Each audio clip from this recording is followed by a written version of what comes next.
नमस्कार, मैं जयंती त्यागी आप सबका अपने YouTube चैनल जया लिटरेचर में हार्दिक स्वागत करती हूँ।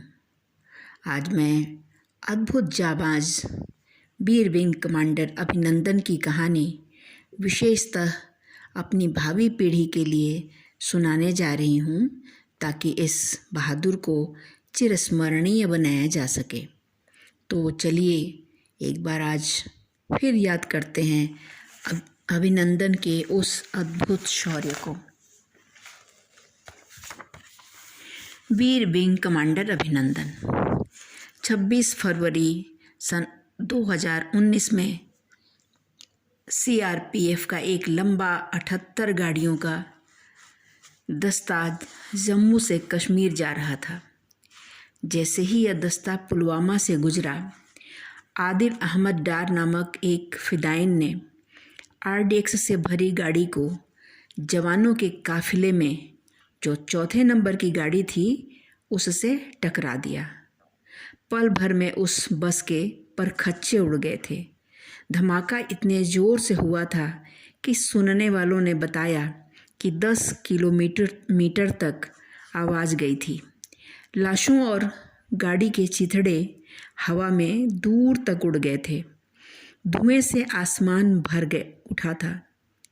चारों ओर भगदड़ मच गई थी। जो जवान चंद सेकंड पहले बाहर के सुंदर दृश्यों का वीडियो बना रहे थे, अब काल के गाल में सदा के लिए समा गए थे। इतने में बाकी जवानों ने मोर्चा संभाल लिया था। आसपास छिपे आतंकवादियों ने बाकी बसों पर लगातार फायर करना शुरू कर दिया था, जिसका हमारे सुरक्षा बलों ने मुंहतोड़ जवाब दिया था। लगभग 45 जवान सेकंडों में भाप बन गए थे। देश गहरे सदमे में था।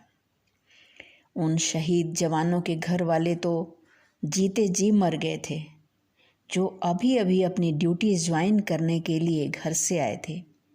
उनमें से किसी की अगले महीने ही शादी होने वाली थी तो कोई बाप बनने वाला था, पर अब उनके घर वाले जीते जी मर गए थे। देश का दिल दुख, क्रोध और आक्रोश से भरा हुआ था। प्रत्येक देशवासी का मन बदले की आग में जल रहा था।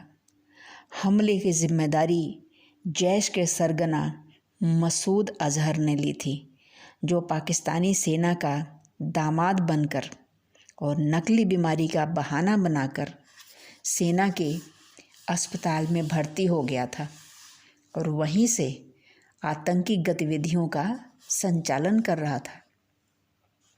इधर पूरे देशवासियों की और कर्तव्य की पुकार पर हमारे प्रधानमंत्री श्री नरेंद्र मोदी जी ने पाकिस्तान को सबक सिखाने की ठान ली। शहीदों की 13वीं से ठीक एक दिन पहले रात के 3:30 बजे पाकिस्तान के पाक अधिकृत कश्मीर से आगे बढ़ते हुए बालाकोट में आतंकियों के कैंप पर भारत ने बम बरसाए, जिसमें आतंकियों को संभलने का भी मौका नहीं मिला और लगभग 350 आतंकियों को ढेर कर दिया गया। इसके बाद शर्मिंदगी से बचने के लिए पाकिस्तान ने भी भारत पर हमले की योजना बनाई। इस हमले का अंदेशा भारत को भी था, अतएव भारत ने भी अपने भारी सैन्य बल, नौसेना और वायुसेना को गुजरात, राजस्थान और जम्मू कश्मीर में तैनात कर दिया था। सुबह के लगभग 5:30 का समय था जब पाकिस्तान ने कश्मीर पर अमेरिका के दिए हुए F-16 फाइटर जेट विमान से आक्रमण कर दिया। रडार की परिधि में आने के कुछ मिनटों बाद ही भारत के विंग कमांडर विक्रम अभिनंदन ने उसका पीछा किया और अपने MiG-21 से 1 दशक पीछे बने आधुनिकतम F-16 को कुछ सेकेंडों में पीछे खदेड़ते हुए उसे मार गिराया। पर दुश्मन के विमान का पीछा करते हुए वे पाकिस्तान की सीमा में प्रवेश कर गए थे तथा उनका विमान भी क्रैश कर गया था। जांबाज अभिनंदन अपने पैराशूट के जरिए हवा से बातें कर रहे थे, पर दुर्भाग्य से वे पाक अधिकृत कश्मीर में उतरे। इससे पहले ही उस गांव के लोगों ने हवा में उड़ती हुई कोई चीज़ देखी तो उधर ही दौड़ने लगे और जहां अभिनंदन उतरे थे वहीं पहुंच गए। अभिनंदन ने उन लोगों से पूछा, ये भारत है या पाकिस्तान? उनमें से एक नागरिक ने झूठ बोल दिया कि यह भारत है। इस पर जोश में आकर विंग कमांडर अभिनंदन ने भारत माता की जय के नारे लगाए, पर उधर से सब चुप रहे। दूसरी बात यह कि उनके पहनावों से भी अभिनंदन को शक हो गया था कि वे भारतीय नहीं हैं। अतः वे हाथ में पिस्टल तानते हुए लगभग आधा किलोमीटर पीछे भागते रहे। उन लोगों ने अभिनंदन का पीछा करना शुरू कर दिया। पीछे भागते हुए अभिनंदन ने नाले में छलांग लगा दी। उन्होंने बेहद ज़रूरी कागज़ों को निगल लिया और बाकी दस्तावेज़ों को पानी में बहा दिया। इतने में भीड़ उनके पास पहुंच गई और उन्हें चारों ओर से घेर कर उनके चेहरे और बाकी अंगों पर मारना शुरू कर दिया।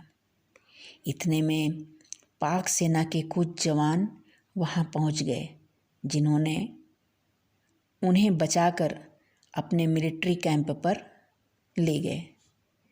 वहां जाकर उन्होंने अभिनंदन से उनका नाम, ड्यूटी नंबर आदि पूछा, जिसका जवाब तो अभिनंदन ने दे दिया, पर बाकी कई प्रश्न जो सेना से संबंधित महत्वपूर्ण बातें थीं उनका जवाब देने से अभिनंदन ने मना कर दिया।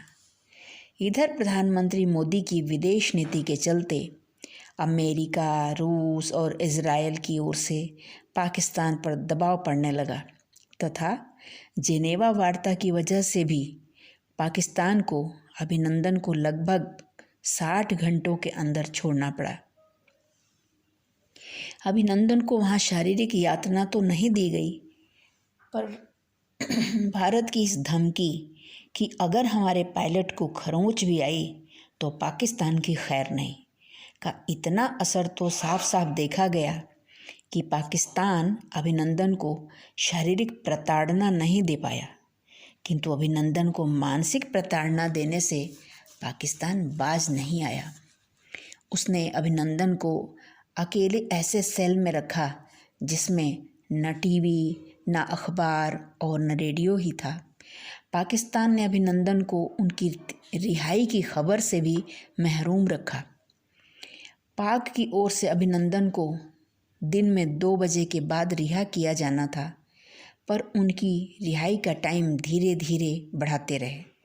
बाद में पता चला कि वे अभिनंदन का एक ऐसा वीडियो तैयार कर रहे थे जिसने पाक आर्मी की तारीफ और भारतीय मीडिया की बुराई की गई थी, और यह सब अभिनंदन को मानसिक प्रताड़ना देकर कहलाया गया था। खैर, देश वापसी पर पूरे देश ने इस जवान विंग कमांडर अभिनंदन का ज़ोरदार अभिनंदन किया। देश की रक्षा मंत्री निर्मला सीतारमन उनसे मिलने स्वयं हॉस्पिटल में पहुंची।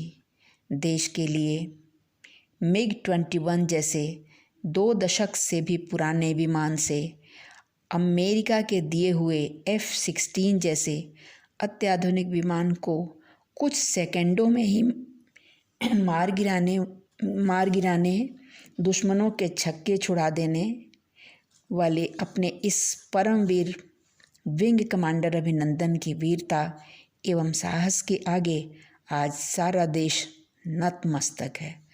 सदा के लिए इतिहास में अमर हो गए अभिनंदन। जय हिंद।